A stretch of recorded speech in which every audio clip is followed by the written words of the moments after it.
Hey guys, it's Alvin and Jess, and we are the Most Potato. On today's episode, we'll be discussing Past Lives. We'll be talking spoilers ahead, so if you haven't watched this movie yet, save this episode and come back after watching. Thanks for tuning in, and we hope you guys enjoy the show.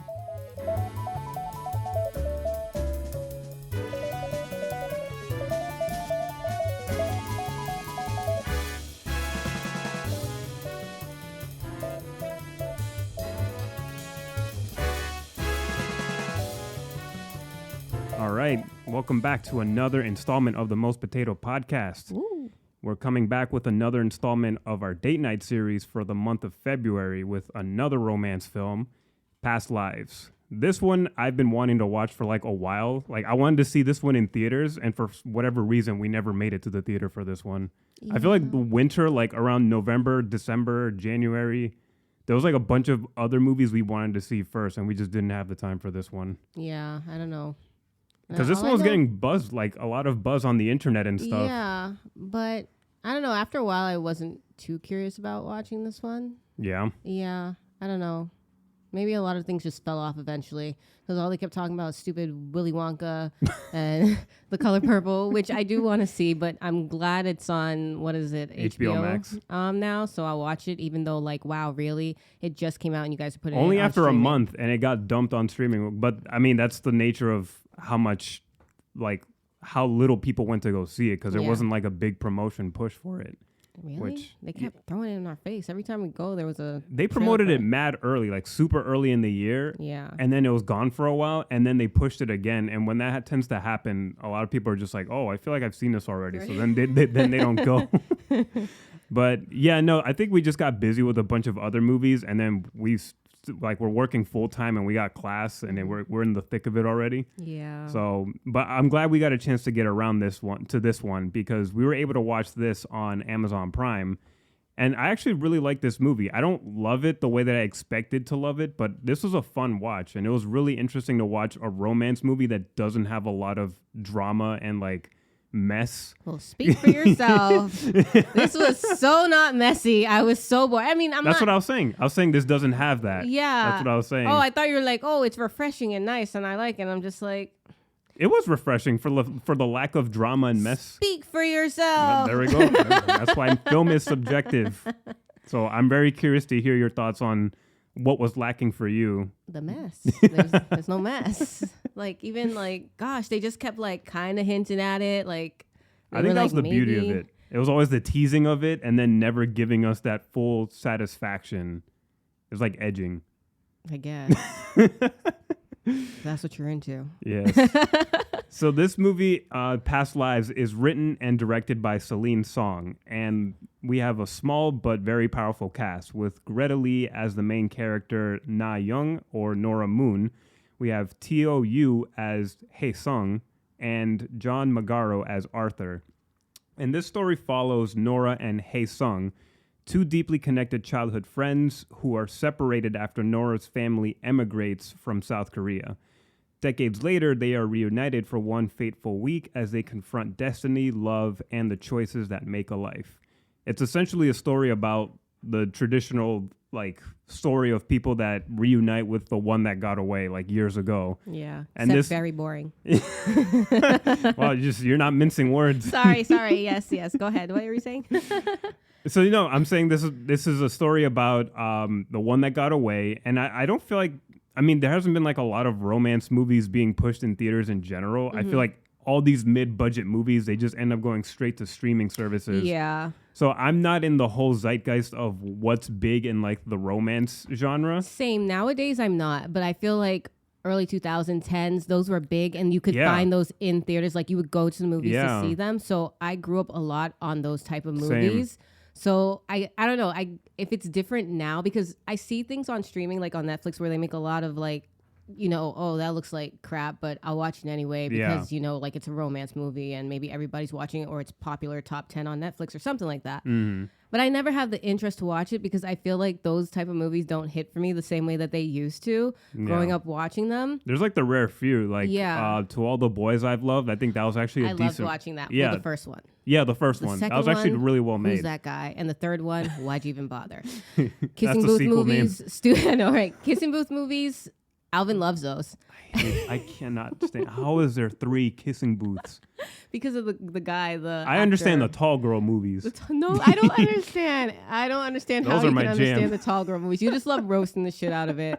Yes, they're discriminating against a tall, white, blonde, blue-eyed, model-looking ass girl or whatever, and her life is so hard because she's tall. It's just like, it's funny, but like, I hate those movies, and I can't believe you made me watch the second one. But yeah, it's just like some are like hit and miss, but I'm not looking to watch all the like, you know, especially when there's not promotion done on for streaming. And there's so many. Yeah. And I'm just like, oh wait, people are really into this, because I'm still like just getting off the To All the Boys I Loved, you know, wagon, and everybody's like onto all these other ones that supposedly have sequels and a third movie. Yeah. So I mean, it's hard to like really pick, like when you see something like Past Lives come out, it's just like, oh, is it gonna be good? Is it just gonna be another one of those? But this one made it to theaters, so maybe there's something more to it. Yeah, but it's hard to judge them. And it's also a Best Picture nominee in the Oscars this year. Yes, that too. So that's good. That too. Yeah. So I'm glad we got to watch this, and I like that we have differing opinions here, because I think that's kind of what I would expect from a movie like this. It's very ordinary. Like that, I think that's like the key thing here that separates people from like whether they love it or they just kind of like it or just feel bored with it. It's a very ordinary kind of story. There isn't like any super grand plot lines or gestures. And I think that that's kind of like where the divide is with your opinions and my opinions on how much we liked it. I appreciated like the very ordinary aspect of it. Whereas I feel like you wanted something more to happen besides what took place here, which I also kind of get. Like, I also kind of feel like, I feel like more should have happened. There should have been some sort of sauciness going on here. It felt like drinking a seltzer. Like that's you what like seltzers. I like seltzers, They're nice. You know, because I don't really like to drink soda much, but it's just like, you know, you're expecting like, I don't know, some like green apple, grapefruit, cranberry, lime flavor to like happen, and then it's just like, okay, I got the bubbles, but like, where's the flavor? Where's the flavor? That's what it felt like. It wasn't funny. a bad movie. I was a little bored, but okay. I mean, I guess maybe if I was reading it, honestly, I don't know. This would be an interesting like a short novel or a book. Yeah, I feel like if I was reading it, it would reach me in a different way. Interesting. If that makes sense. Yeah, I can see that. Yeah, I don't know if other people feel that way. Like, you can watch something, and I forget, there was something that we were watching, or maybe I was watching the other day. I don't know. I watch and read so many different things. And I just felt like I would have liked this as a book. Yeah. And I'm like, is that normal? So like, I was like, does it make a difference? But it really does, because sometimes your favorite book adapted into a film, which we all know that's all they ever fucking do nowadays, is like, oh, I didn't need this to be a movie. Yeah. I didn't need this to be a series or whatever. Yeah. It just doesn't translate that well. And I'm like, maybe if this was a book and I read this, I would feel like a little more, like I would connect to it better, and I would, what it did, it would feel like, oh wow, this is really like emotional, and this is making me think. So what you're saying is you're gonna. It was Bridgerton. Oh my God, sorry guys. So I watched Bridgerton so many times. I can binge all the episodes for season 1 or whatever season in a day. And I recently read the first book, The Duke and I, a Bridgerton novel, whatever the fuck they call it. So I read it, and I was just like, wow, they did a really good job adapting it into a series. Making necessary changes. And I just felt like, oh, why is the book necessary? And even though I know the book comes before the show, it's just like, wow, this book seems kind of useless now, because all you need to do is watch Bridgerton. Yeah. I mean, they do different things, but I was just like, I feel like I didn't need to read the book. I feel like I wasted time reading the book because it just doesn't translate. It's lacking. So this movie felt like it was lacking, and if I read it in a book, maybe it would feel. So what you're saying is you're going to write a fan fiction that's going to become a novel, and then it's becoming its own franchise. Can you do that without getting sued? Basically, you could. That's how 50 Shades of Grey happened. It was fan fiction of Twilight somehow, and then it turned into that. Yes. So yeah, think about that, and you can bring in some more dough into this household. Oh wow! Yes, thank you. Okay. Yeah, I don't know. I guess I do feel like there's some drama or some sort of action lacking, but I think I mostly appreciated the lack of that because I was engaged with the movie the whole time. I actually didn't feel bored at any points.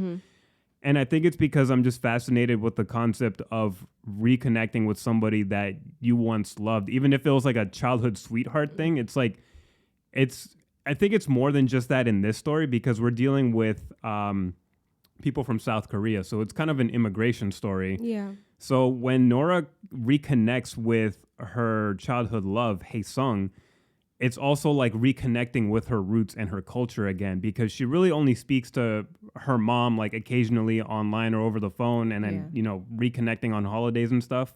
She's living in New York now for like well over like a decade or two. And her reconnecting with Hae-sung isn't just reconnecting with the potential of somebody, it's also reconnecting with South Korea.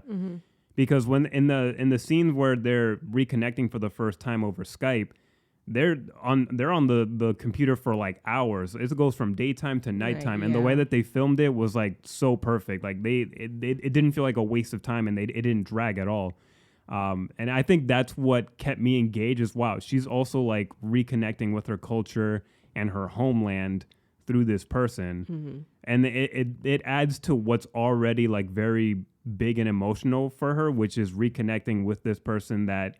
There could have been other potential lives with this person. There's no way to know anymore because they've decided on their paths. I actually like how the movie opens where like it starts with like the last scene of the movie or close to the end of the scene, close to the end of the movie where the three of them, Hae-sung, Nora, and Arthur are at the bar and the person, there's like a voice that's trying to guess like who these three people are to each other. Yeah. I like that because that's like a normal thing that some people do. Like if you're hanging out with somebody or if you're on a date with somebody, you look at a group of people that don't look like they quite fit like normally. It's just like, why is there two Asian people and a white guy? And there's like this awkward energy going on.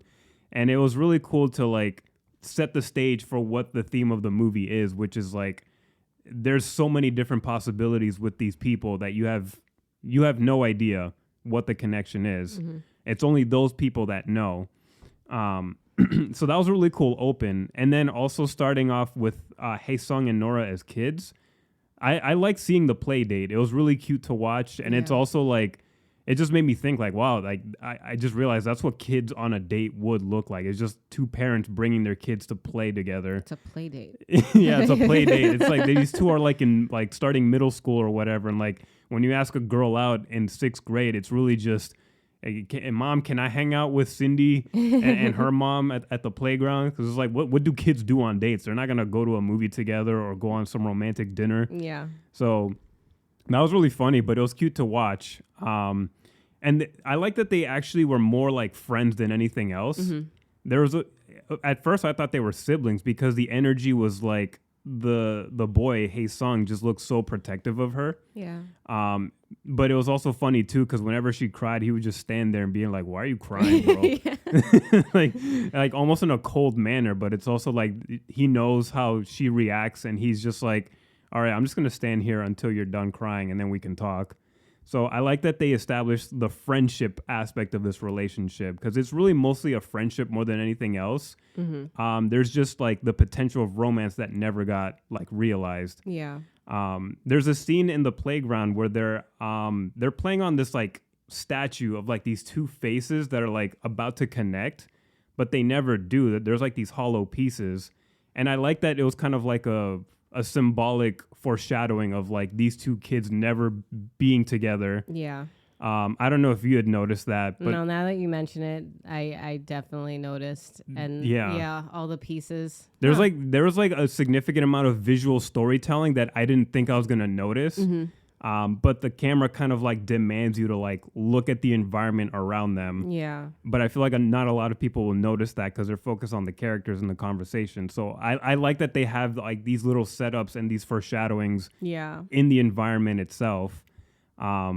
I don't know. What were your thoughts on like the beginning of the movie? Like, well, I noticed how like the mom and the dad, they were kind of just like, we're leaving and we want to, well, at least the mom anyway, we want to make sure that she has like some good memories here, and that's why she nice, set up the play dates and stuff. Because some parents would be like, "Get your ass on the plane and just traumatize them, just never give them any closure." And it's just like, I don't know. I got the sense that it wasn't like she was looking forward to leaving, but she was excited, which is surprising for like a kid, especially kids like, usually like they are like really torn about that, and hurt, especially because it's not like you're going to like a different part of like South Korea. You're going to a whole country. Yeah, where they're practicing because it was a younger sister, she has a younger sister. It was a younger sister. They were practicing their English on the plane on their way there. So I was surprised, but her dad's a writer, so she also wanted to be a writer and then like win prizes and stuff. Yeah. So she was excited about it. And I thought it was really nice that the mom, set up the play date for them. Because she asked her, she's like, "Is there a boy you like?" Yeah. And, that's how the whole thing... I don't know, maybe. That's how the whole thing came. And she's like, I want her... She was talking to the other mom, and she was just like, I want, her to at least have some good memories and to have, like, photos or something like that. Yeah. And so that's why she's like, we're doing this before we leave.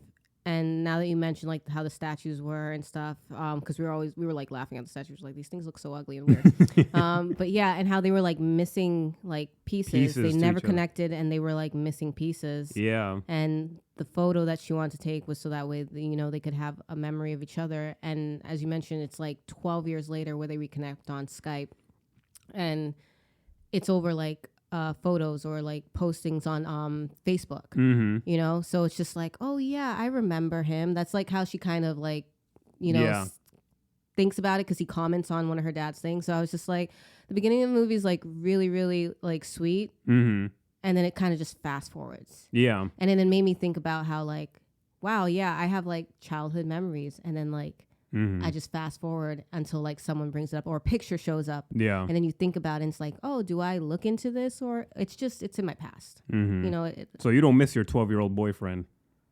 What was I doing when I was 12? Yeah, no, there was no 12-year-old boyfriend. Same. I didn't know what dating was. Yeah, I couldn't do anything. I mean, I had a childhood friend when my mom left me in Belize. Yeah. And then I remember, I think I was like in middle school maybe.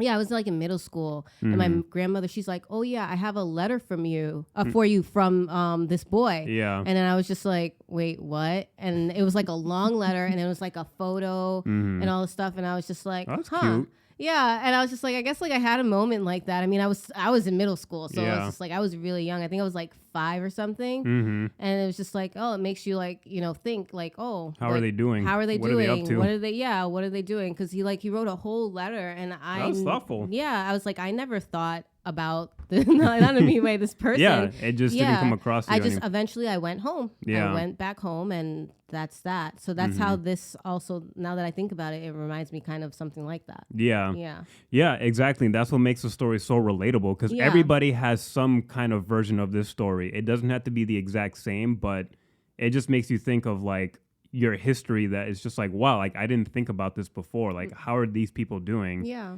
And the fact that there's people out there that still carry a memory of you that you probably don't even think about anymore. Yeah. Like everyone has that. So I like that the movie delves into this. And going back to the conversation that you're mentioning between the two moms, I like the Hae-sung's mom is just constantly questioning like, oh, why do you want to go to like the United States? Why do you want to go to, or I think they're going to Canada first. It's like, why do you want to leave South Korea? And then the Nora's mom just goes, well, if you lose one thing, you gain another. I was just like, yes, equivalent exchange, Full Metal Alchemist. Oh, that's right. Not quite. I don't think they're losing a whole arm and body. And a mom. And a mom. Oh, yeah.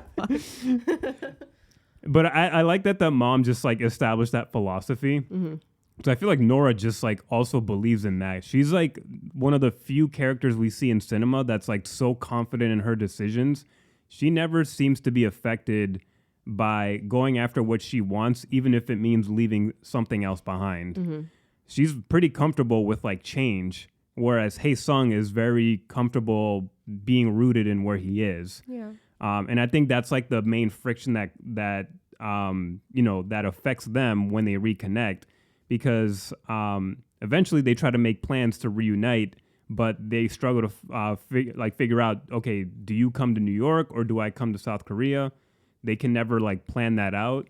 And so then that idea just sort of like falls apart. So then I think that's like the main struggle the whole movie is like that's the dramatic thing is they can never just fucking reconnect properly and like in person and see if this goes anywhere. I don't feel like she was, I know they talked about it, but I don't feel like she was trying so much for it either. No, she wasn't. Mostly because in the beginning of the film when she was telling everyone in her class when they were younger, oh yeah, we're moving and it's going to be this and it's going to be great and I want to do this. And then you heard, what's his name again? Haesung?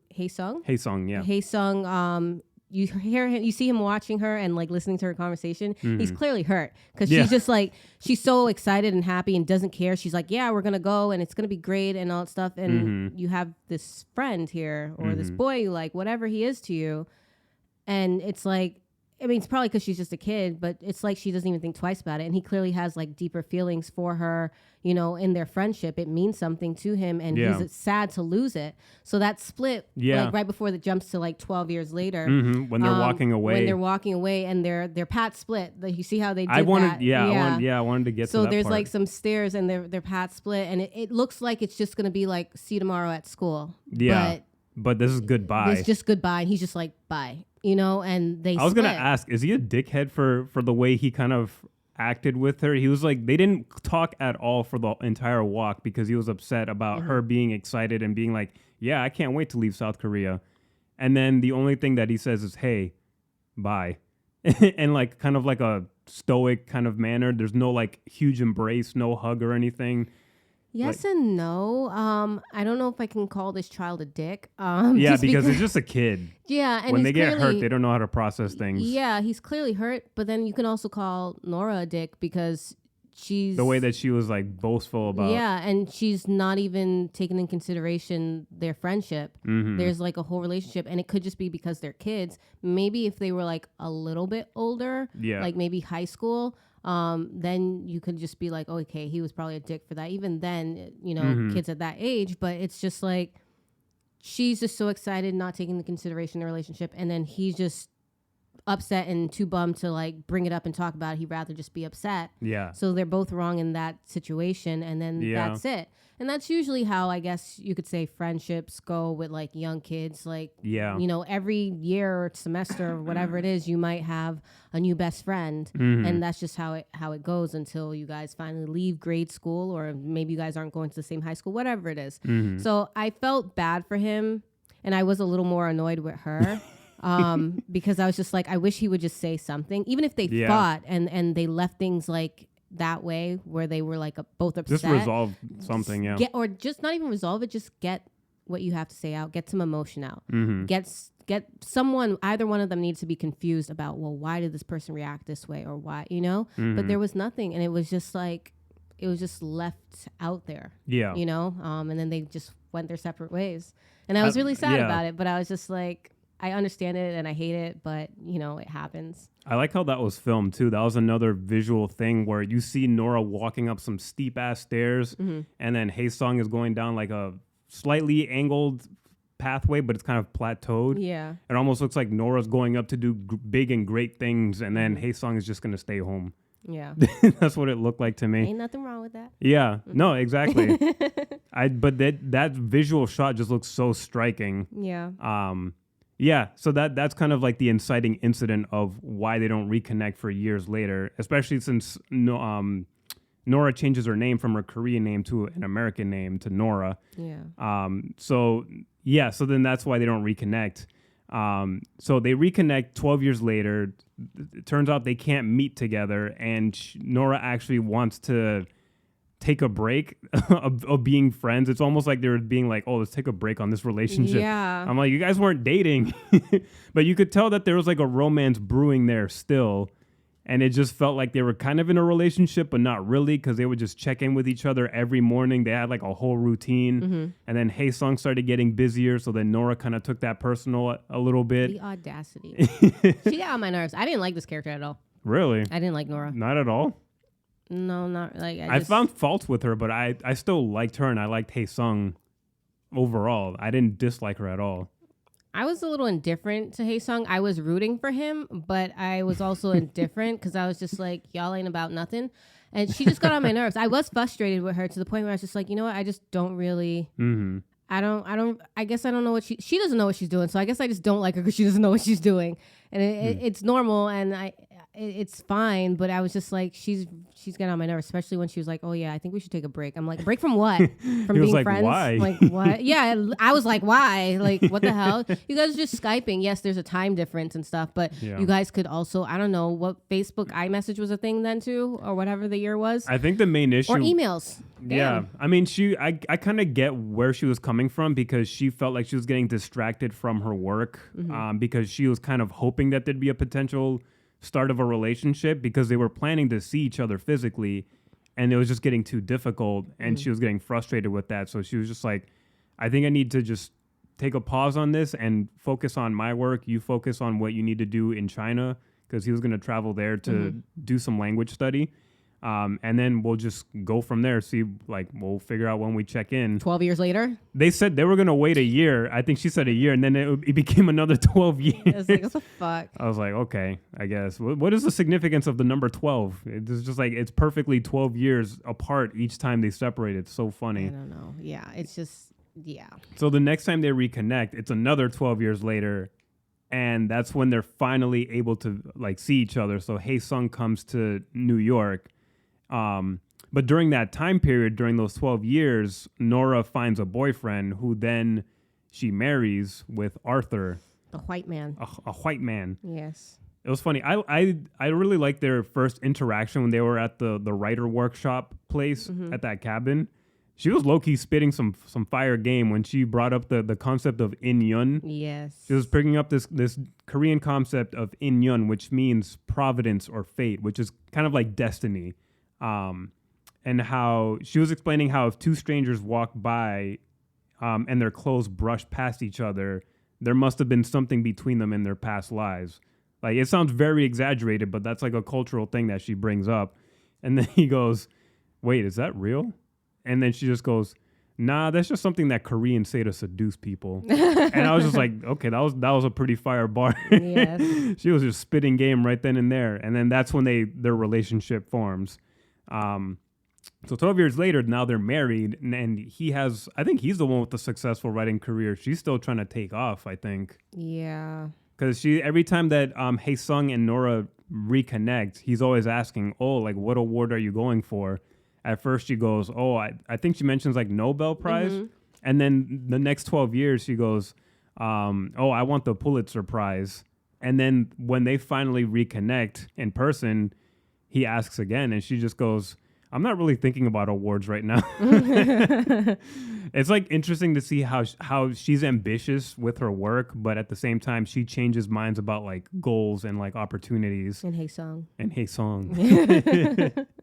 So it was like, it felt like this big moment where it's just like, oh shit, here we go. They're hugging each other in a New York park. There's going to be boners flying and tensions. It was so awkward. Everything, they made me Hae-sung was mad awkward. He was this cute, like, he's a tall, handsome, like, built-ass dude, and whenever he sees Nora, like, in person, he stands, like, very awkward and stiff. His shoulders are, like, shrunken in. Yeah. He looks like the little schoolboy back, like, in South Korea. Yeah. And it's cute to watch, and it's very fascinating to see what kind of effect Nora still has on this grown-ass man. These two are, like, 36 years old, and he's just, like, this shy little boy around her. Yeah. I like when they reconnected in the park because there's this awkward energy, but there's also like pure joy from them. It's like, wow, like my best friend is finally fucking here. Like they're kids, kind of. Yeah, exactly. And then again, there's like this establishing shot where you see them at the foreground, but in the background, there's like this other like wall structure, like this piece of art where it's like two people, they're like sitting down, but they're facing away from each other, and there's a wall in between them. I don't think you remember that image. I don't remember that. Yeah. Yeah, that stood out to me. But they also, it's kind of like cut off and carved out. So I don't know if that shot was intentional, but it just most likely. Yeah, because it reminded me so much of the previous statue that we've seen when they were playing on when they were kids, and then now you see the same image again of two people separated, not being able to make contact with each other. So I just feel like the whole time the background is just telling us, no, they're not going to be together. Then I'm like, Lose hope. Why are we watching this movie? You really wanted them to be together. You didn't want Arthur to be in the picture anymore. He is a giant baby. The way she was holding him in that other scene, I'm just like, I can't. That scene was so fucking fun. Yeah, I was like, when there was a scene of Nora and Arthur like in bed together.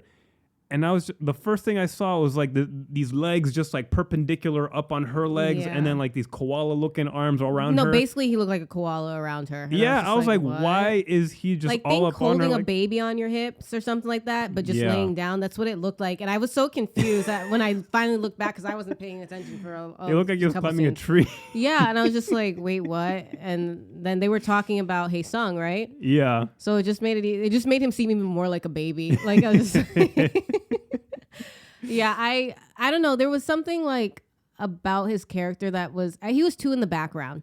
And I think that was kind of the point. Yeah, he was too in the background, and it wasn't like he was feeling some type of way, but he also didn't want to be like that person who was feeling some type of way. Yeah, which I can respect. Yes. I at first I clowned him while I was watching it, but I'm like, if that was me, I would feel the exact same way. Really? If I was in his position. Yeah. I would feel some type of insecurity. Okay. I think it's way more normal than men specifically would like to admit. It's just, especially since a lot of men would just be like, if you ask them like, hey, would you let your girlfriend hang out with their childhood sweetheart after all these years just to catch up and see how they're doing? Mm-hmm. A lot of men would be like, fuck no. He's not getting anywhere near. Exactly. Yeah, exactly.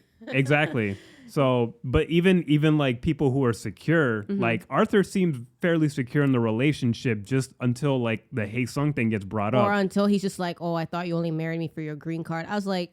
that was kind of wild, but... it was very wild. I was just like all right, Hey Sung, come on. I'm surprised. Yeah, at that point, I was like, I feel like an argument should have broke out at least there. I felt like that was like so rude. I'm like, really? It's been like... they weren't together for like 12 years, but almost like a decade, it feels like she's been with they this were guy. Together for 12 years. Was it 12 years? Yeah, 12 years. I'm like, really? I'm like, by then, I'm pretty sure she could have left you after like maybe the first or second year if it was about her green card. Like, and I'm pretty sure there were better options out there instead of Arthur.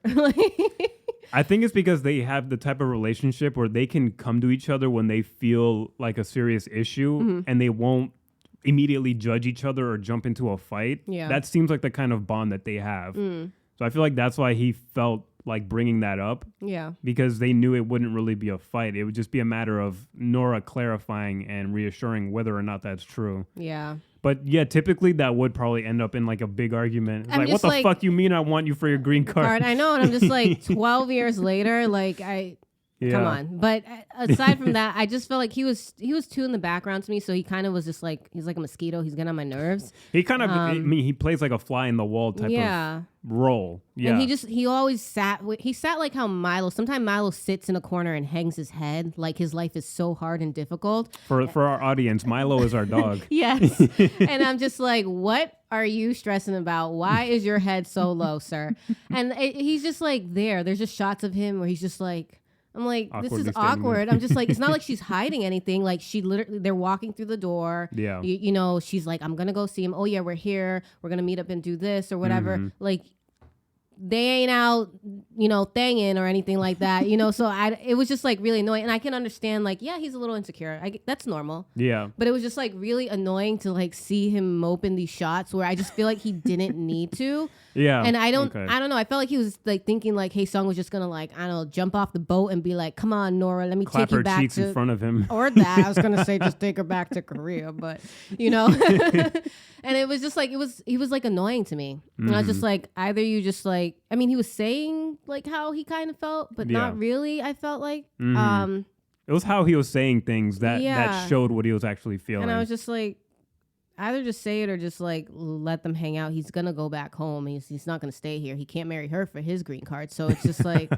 it's like it was annoying to see the immigrants together. Yeah, we'll get deported together. And then like after like Nora and Hae Sung hung out, she kept talking about him. She's like, he's so Korean. Like, oh my God, he's so Korean. I was just like, oh my God, shut the fuck up, Nora. I know. That was like, what is that supposed to mean to a white guy? That's not, what does that mean? Yeah, I'm just like, bitch, you're Korean. The whole like, time he looks frustrated in the face. He's just like, I'm listening, but I'm annoyed as shit. I felt like she was trying to convince him and even herself of something. Like, it felt like she's like, I don't like him. I don't like, he's so Korean. Like, oh my God. I was just like, shut up, please.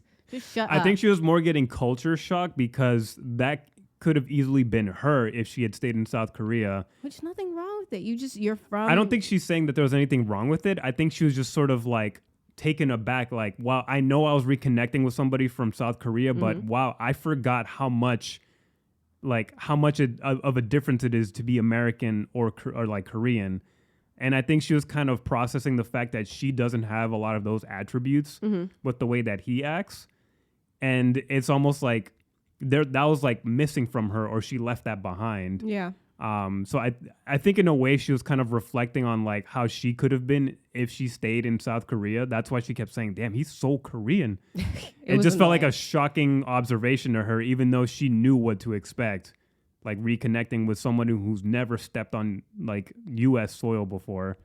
But it was like kind of like, all right, you're saying the same thing over and over. Shut up. Yeah, I mean, and it could be said about anyone who's not from America who comes there. Of course, they're going to be so wherever the fuck they come from. You're so fucking Puerto Rican. Like, it's just like, you're so Puerto Rican. I guess that's why I was like annoyed, because it felt like she was like trying to convince of. It's like she was trying to like push it away. Like it's a part of her. Because Arthur straight up asked, like, are you attracted to him?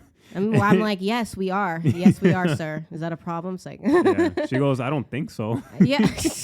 Get up my nerves. Oh my God, Nora. Yeah, but that didn't turn into a big thing or anything, because I think ultimately Arthur and they're secure in their relationship overall. But yeah, that was a moment of just like a little bit of conflict, because again, Arthur is kind of justified in feeling insecure because it's a weird. It's just like a weird thing. It's just like, I have to like see my wife interact with someone that she used to love deeply. And I can understand. It's like, what is the purpose of him showing up now? He knows she's married. Yeah, exactly. Didn't he get an invite or something? Did they get married in New York? Or I feel like no, it was when she went to Korea. She went back home, and I think she let him know, and he like left her on red, basically. Yeah. I think she left like a voicemail, and he never responded. Yeah. So and then he also had a girlfriend for a while, and when he visited New York for the first time, that's when he was newly single. Kind of. But not really, because they're like on a break. Yeah.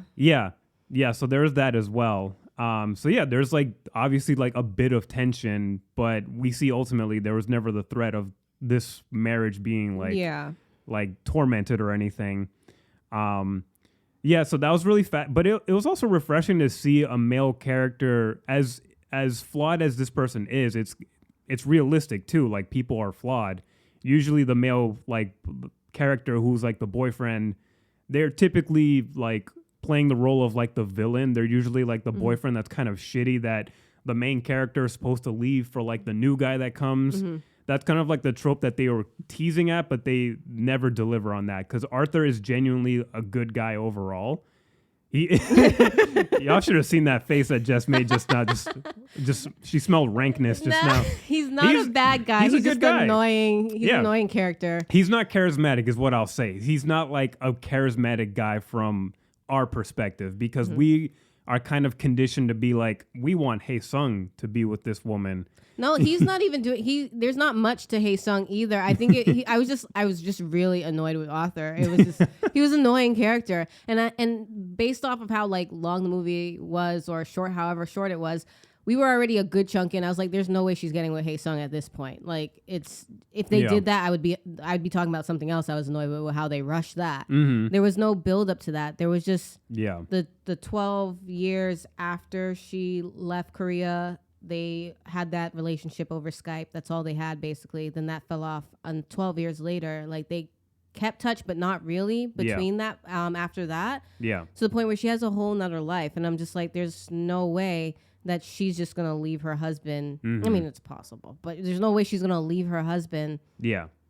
Just to reconnect with this man she technically doesn't know, because when they were children, 12 years later, they're not the same people. 12 years later, 12 years later from then, they're not the same people. Yeah. So she could have done it. They could have wrote it that way, and I would have been like, this is a dumb bitch. But you know, the movie was pretty realistic in how we could connect to it or relate to it. Mm-hmm. So I was just like, there's no way she would do that. But I was kind of just annoyed. I'm like, what is the point in all of this? I see a point, but it's also just like, I guess, what is the point in even assuming that they would, you know, get together at this point, you know? Well, I think because I wanted to bring up the conversation at the bar that they have, because I think that's ultimately what tells us what the main point of this whole reconnection is. What? The conversation at the bar, because he can't speak English that well, and she can, and they were basically just like, yeah, what if we got together type of conversation, while the husband's just sitting there like sad because he doesn't know what's really happening. And then you got to jump back to the beginning of the movie where those people were talking about them, like, I wonder what they are to each other. And it's just like, damn, Arthur, this don't look good for you right now, sir.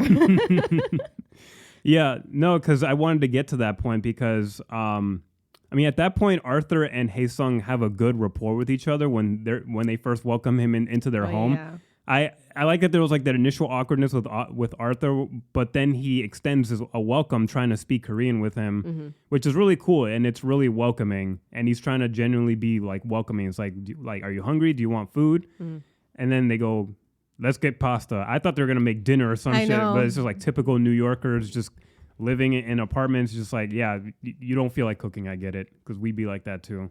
So they go to a bar. I don't think we ever see them go to an actual restaurant. It's like they're at a bar, and they're all kind of sitting awkwardly, like trying to like you mentioned, they're all trying to talk to each other with the limited language barriers that they have. Yeah, Nora's in the middle. Yeah, it gradually goes from like Hae-sung, passing along messages through Nora to Arthur so that they can get to know each other a bit, and then it gradually just isolates the conversation just between Nora and Hae-sung.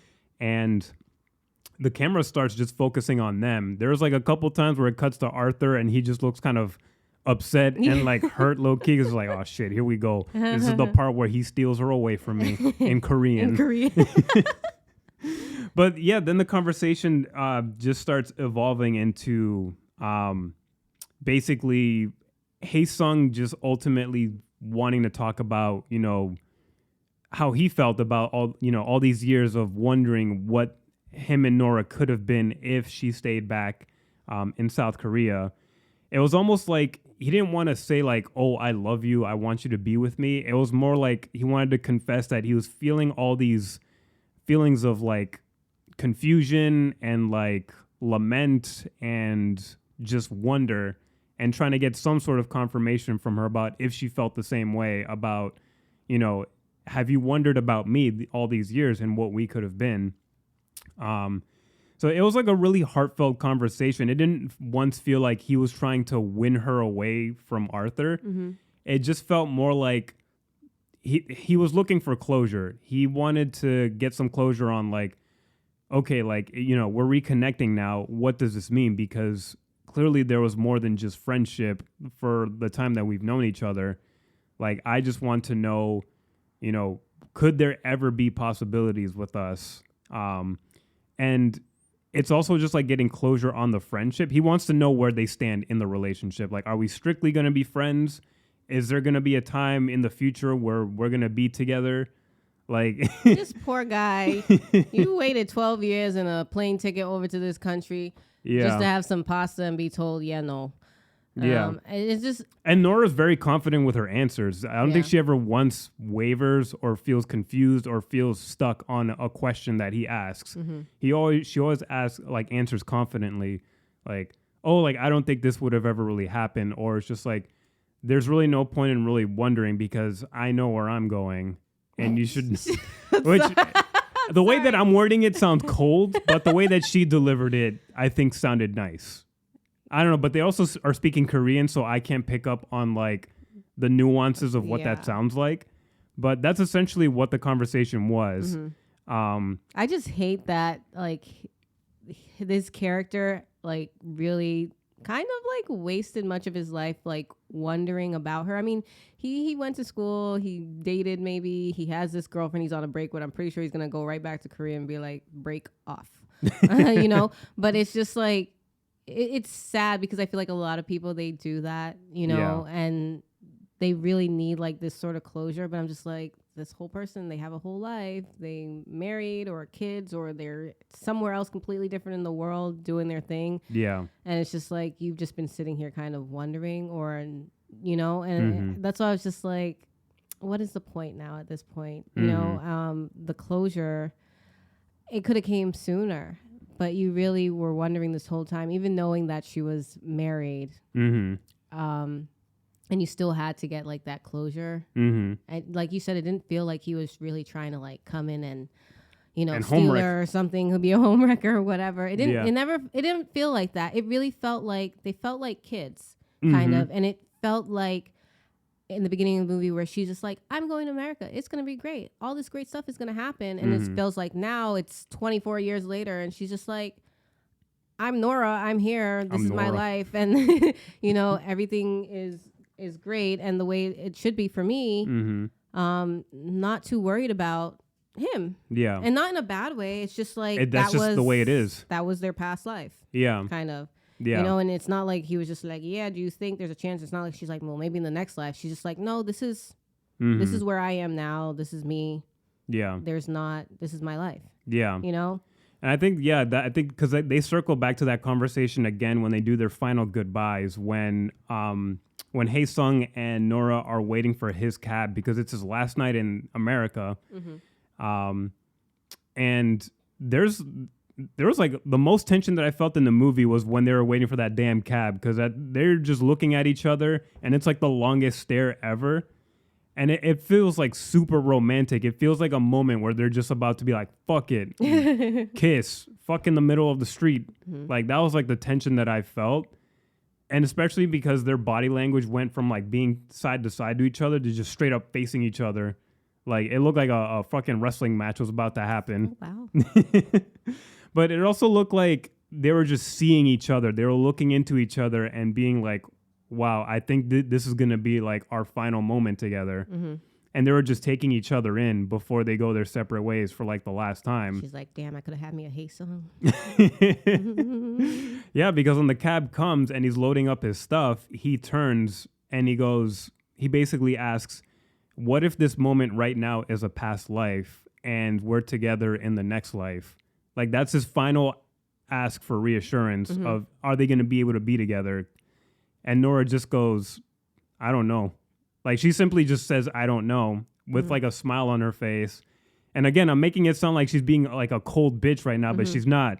She's just very confident in what she feels and where her path lies. Because all this talk about in-yun and destiny and providence, like, it's like a lot of variables. Like anything could happen. Like you could be married for 12 years and then suddenly things fall apart and then maybe you do end up with somebody like Hae-sung or somebody else entirely different. Yeah. She doesn't seem to like fully believe in the concept of like, oh yeah, things are just, you know, they're destined to happen, whatever it is. She just kind of goes with the flow and she's like, I don't know. Like, I don't have the information. I didn't know I was going to be married to this guy for 12 years or not married for 12 years, but be with this guy for 12 years. Yeah. So when she says, I don't know, I think that was the moment where Hae-sung got his closure, whether he liked the answer or not. Because there's a moment where he just like, he swallows some pain. I see that.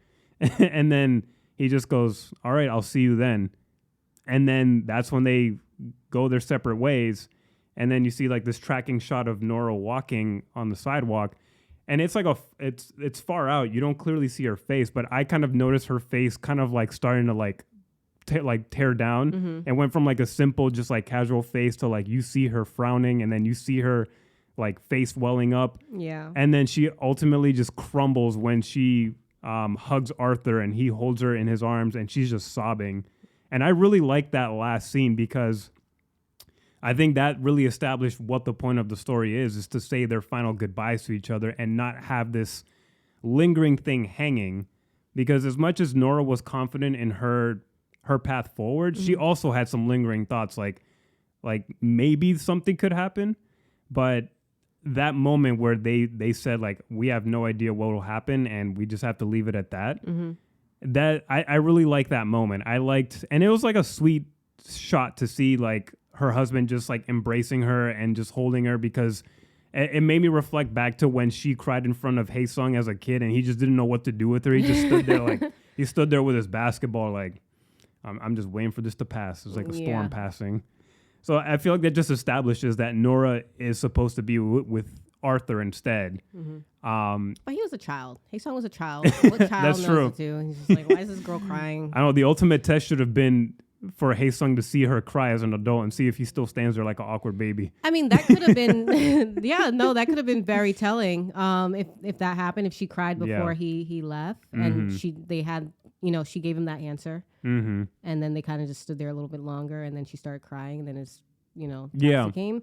That could have been it, and then he could have just been like, well, I'll be seeing you. Yeah, and just left her there crying or whatever, and then she could have walked back to Arthur, or Arthur maybe he's watching the whole time, because they didn't walk that far. It didn't seem like. Yeah, it wasn't that. It was like not even a block. Yeah, and Arthur could have came and joined her and held her. That could have been another thing. That could have been more of an answer where she could, where it's more like, oh, she made the right decision, or the only decision that you can make in a moment of not knowing the what ifs. So yeah, I mean, she chose. She chose. Yeah, and I like the ending of this movie. It really felt like a decisive close on a book of these two people's lives. There's no longer anything lingering, and all they can do now is move forward and see where life takes them. And who knows, they might end up reconnecting for whatever reason, but that felt like the final time that they would ever see each other or hear from each other again. Yeah. And I think that's why she crumbles. It's almost like she's grieving a death. It's like a loss of a person, because she knows she's not going to be talking with this person regularly ever again. And it's heartbreaking, because that is a very crucial piece of her, not just because, it's a childhood friend, but it's a piece of her culture. That's a piece of home. Yeah. She's like saying goodbye to a piece of home as well. So it was just like a really beautiful ending for me. And I felt like that gave me a satisfaction of like the story overall, because the movie the whole time tries to plays with your anticipation of like, oh, she's going to find her Mr. Right for real. Like, and Hae-sung's going to fight for his girl. But that's not what the story is at all. And I mean, it didn't really feel like that. Like I wanted it to happen, but it honestly, it didn't feel like that at all, because there was nothing wrong with Arthur except that he looked like Arthur, and there was nothing wrong with him. And Hae-sung didn't come in like with like ulterior motives or anything like that. Not really, anyway. I mean, maybe if Nora's just like, yeah, let's see where this goes, he would have been like, yeah, let's go back to Korea. But I didn't get that vibe from him. He was like, he was shy about, seeing her, his feelings, and it was awkward and stuff. But he was also very respectful of her. Like, she hugged him, and he kind of was just like, we don't do this back home. Not really, really. It was like, it was awkward for him, but it was still like, this is his friend. So I didn't feel like, oh yeah, he's going to come in and take her. I was hoping early on in the movie, that's how it would, happen when, she's like, we're on a break. And then, but the movie was nothing like that. It wasn't like a romantic, like drama. It was just like romantic. Yeah. But yeah, that's all it was. Which is good. I like that it was romantic, because there was no real drama. Yeah. And I think that's refreshing. And I think that there should be more stories like that. There doesn't always have to be this very like tragic love triangle that happens. If anything, that's really hard to pull off, to do a love triangle story where really nothing happens. That's one of the hardest things to write, because you got to keep people interested, knowing the whole time there's not going to be like any seductions or infidelities. So I've really liked this movie. I found it really entertaining to watch. It's not the most like amazing thing that I've seen. I like it. I don't love it. But I really appreciate how it uses the ordinary in order to tell a really like heartfelt story of two people that, they have so much history together and so much to catch up on, just for them to ultimately say goodbye to each other and just close that chapter in their lives. Because that's like something that not a lot of people even think about or even bother trying to do, for whatever reason. So yeah, I really like this. I don't know. Did you have any other thoughts on this movie, or should we go into ratings?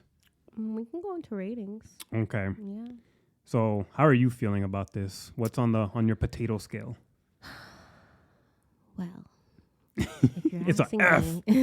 Rotten potato. It's not a rotten potato. Should have seen Haesung's penis at some point. Honestly, like what? No. I don't know. I just feel like I don't want to give it a salty. Maybe we sprinkle a little salt on a baked potato, like just a little bit. I'll just give it a baked potato. It was a baked potato. It was bland. It was bland. But it was, but who doesn't like a baked potato? Mm-hmm. We didn't add all the good stuff on it. Mm-hmm. With the good stuff being the messiness and the drama and the fire and the brimstone. No, it was a good movie. I just think I would have, like, the more I think about it, I think I would have liked to, like, read it in a book. I think if it was written out. And this movie is like a little bit about the writer's life. Like semi-autobiographical. Yeah, so it's just like, I can't really tell you what to write about your life if it's like, does this happen? It's normal, it's real, it's relatable. If like a friend came to me and was telling me about this stuff about her life, I'd be like, oh my God, really? Like, it would seem normal. But I think just watching it was just like pretty flat for me. I wasn't like totally bored, but I got the message and I was able to relate to it. But I think maybe at the time I just wanted to watch something a little more messy. Okay. I'm actually giving it a baked potato as well, but like a strong baked potato, close to loaded potato. A little more salt, some bacon, cheese. A little bit of bacon somewhere. Yeah. Yeah, I'm also feeling a strong baked potato. This is like a 3 out of 5 if we're doing like a number type of scale. Mm-hmm. I had a good time with this movie. I felt like, maybe I still wanted a little something more to happen, but maybe that's just like something that I should be like reflecting on and maybe be like, maybe I shouldn't expect stuff like this for every single romance movie because each story is different. But I really liked all the themes that it touched on. I love the cinematography. It's like beautiful to look at. It looks so like anti-Hollywood. It's like it's using the environment in a beautiful way that doesn't look overly produced. Mm-hmm. So I love that the environment also collaborates in telling the story. But yeah, ultimately it's like a baked potato for me. And I can kind of see why it's nominated for Best Picture, but also kind of surprised because we normally don't get a lot of romance movies. Yeah. So I'm like, that's good for this movie. And it's also, again, another A24 film. Like even when they fucking miss, they don't miss. Like they're such a good studio. So it looks like that's 2 baked potatoes from us. And I would actually highly recommend people watch this. I think it's a good like date night movie for sure. I think this starts a lot of interesting, cool conversations with people. If you're on like a first date or if you've been together forever, I think these are cool things to talk about. Even if you're just like with friends or whatever, like these are interesting like themes and topics to talk about. Definitely. So I would totally recommend you watch this. It's on Amazon Prime right now. Get it while you can before it moves to other places, like into the fucking ether of nothingness with streaming, cutting things. Oh, wow. Buy Blu-rays if you can. Please. Physical medias are important. Yeah. Yeah. So, all right. I guess that's everything for Past Lives. Thank you guys so much for listening to The Most Potato. We'll be back with one more review of Date Night series. And we're also going to touch on Avatar The Last Airbender. That also just dropped. That's going to be exciting. We don't know when we'll get to that, but at some point we will. Oh, yeah. No, you look like you're dreading this show. No, I'm a little worried. I mean, I'm hearing a lot of mixed things. So yeah, it's mixed, but yeah. As long as it's not like the movie, then I'm hearing that it's not. So I guess that's a good start. I mean, there's only so much you can do with, adapting something into live action. Yeah. And so I understand that. But as long you can adapt something into live action and still make it great. It's like, I mean, One Piece did it miraculously. So. Yes, that's the only live action anime I acknowledge. So we'll see. So we'll be excited for that as well. So thank you guys for tuning in. Make sure to follow us if you haven't already. Like, subscribe, hit notification bells, do all that good stuff wherever you're listening from. Leave comments wherever you can leave comments, whether on YouTube or Spotify. And yeah, thank you guys for listening. And until next time, guys, remember, he's not the one for you. Thank you. We'll see you guys next time. You're so ignorant. We'll see you guys later.